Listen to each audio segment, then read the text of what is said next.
Badan Keamanan Laut Bakamla melaporkan adanya ratusan kapal asing yang tidak terpantau radar masuk ke kawasan perairan Laut Natuna Utara. Sementara nelayan di Natuna melaporkan sejumlah kapal perang asing beroperasi di dekat lokasi mereka melaut dan keberadaan kapal-kapal asing ini kemudian membuat nelayan resah. Dan apa jawaban pihak terkait soal ini?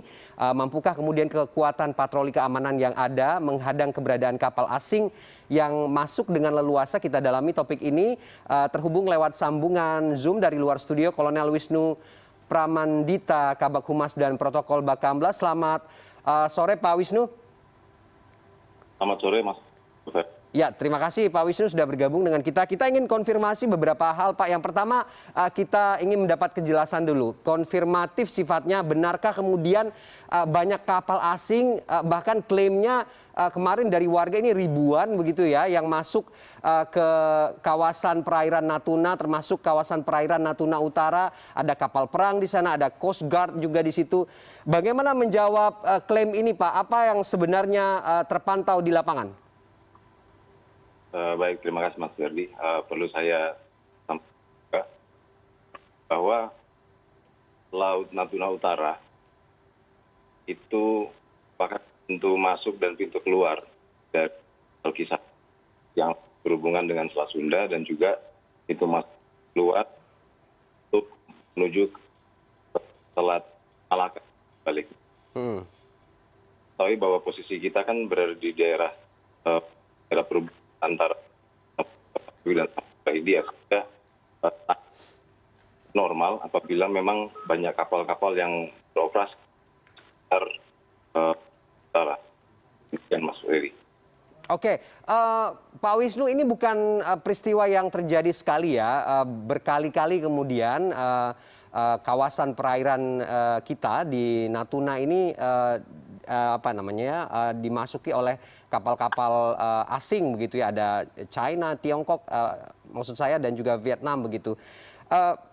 Ada kemudian tidak terpantau oleh radar begitu ya, banyak jumlahnya. Ini kendalanya kenapa sehingga kemudian beberapa tidak terpantau, ada yang juga terpantau. Apa yang menjadi masalah begitu untuk patroli mungkin pengamanan?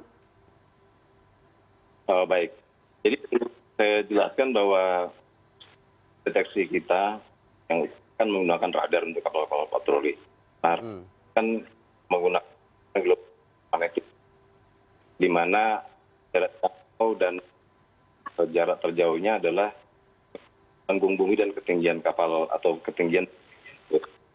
Nah, secara umum rata-rata sih memang jarak untuk radar itu sekitar 20 sampai 25 nautical mile. Itu juga tergantung kontak yang akan di cover.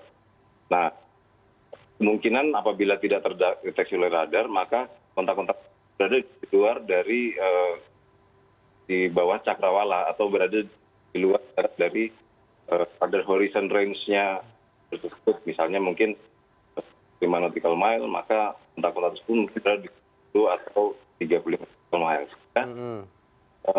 Itu kita membutuhkan alat tertentu atau sarana lain, pesawat udara. Tadi digunakan pesawat udara untuk kemudian melihat secara visual kontak yang berada di luar jangkauan radar.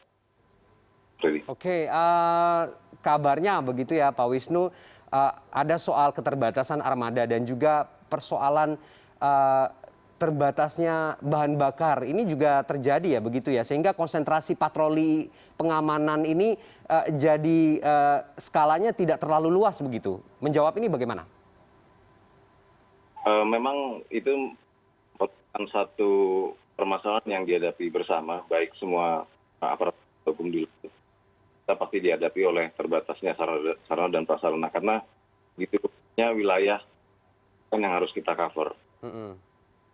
Oleh sebab itu maka dengan keputusan itu kita tetap harus melaksanakan tugas. Nah, cara yang kita lakukan adalah kita menetapkan prioritas. Mana yang menjadi prioritas, maka disitulah kita menempatkan armada lebih kita fokus pada gelar operasi di wilayah prioritas tersebut. Dalam saat ini Laut Natuna, maka aparat penegak hukum masih TNI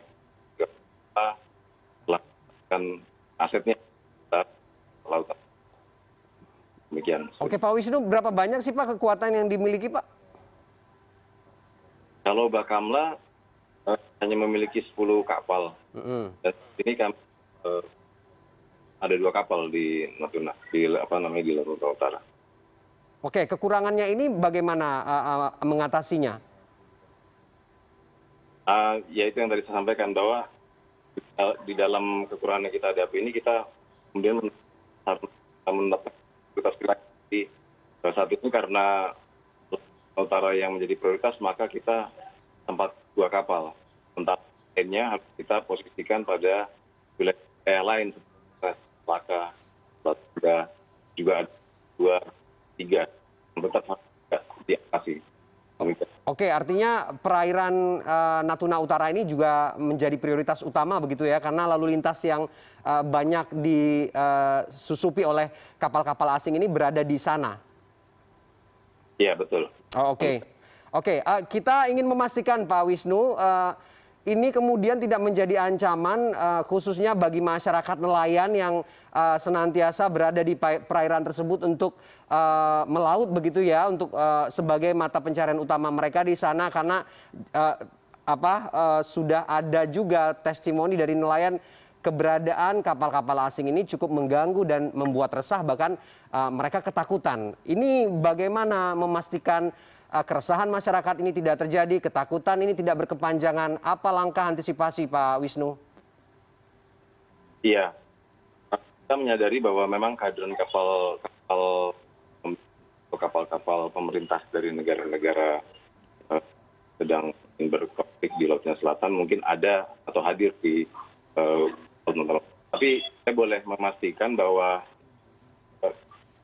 mereka tidak akan melakukan gangguan terhadap nelayan. Berada mereka di sana bukan tujuannya untuk mengganggu nelayan. Sehingga kami boleh pastikan bahwa tetap akan aman melaksanakan kegiatan tersebut. Dan untuk menyadari itu maka TNI dan Bakamla hadir untuk menjaga keamanan nelayan di dalam melakukan eksploitasi sumber daya alam perikanannya.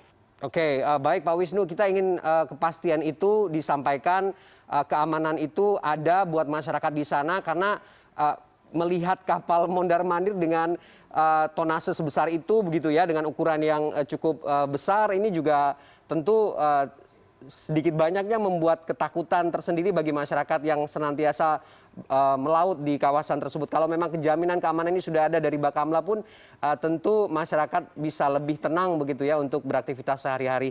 Baik, Pak Wisnu, terima kasih untuk konfirmasinya sore ini. Selamat sore, Pak. Selamat sore.